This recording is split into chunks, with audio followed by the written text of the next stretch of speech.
And just kind of going back to the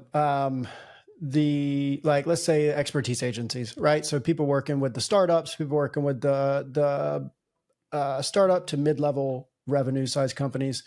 Um, you might understand what I mean, or you probably understand what I mean by this. How do you go about navigating understanding if it's an agency that really has a core competency and perfects operations, or it's an agency that's like really just a sales engine that also has a product that they sell, which is maybe Facebook ads or something like that?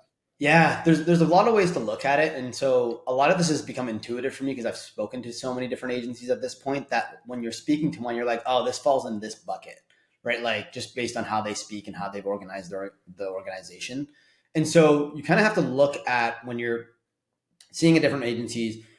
Usually, the ones that are between like 30 and 50 people, for example, like they'll niche down into a very specific core service, right? Like for example, they only do SEO and they do SEO for everyone, for example. Mm-hmm. You'll see agencies that will then go really deep into an industry and do multiple different services for that one industry. And so you kind of have to have, the horizontal or vertical aspect of this. You can't have both. Like um, you can't be doing absolutely everything for all industries. It's just impossible, right? Like it just gets too custom. So when you're talking to agencies, you're just trying to understand like what they're really, really good at. And when they tell you like, they show you their capabilities decks of like, we do all these different things. One of the simplest questions to go is like, what are your top two? Right? Mm. Like, you just showed me 10. What are your top two? If I were to hire you for two things, what would it be? And all of a sudden the veil comes off and they go, well, it's really just these two things more than anything. And so you get a sense of like, okay, so these are the core things. If we want to hire them, we hire from them for the core stuff.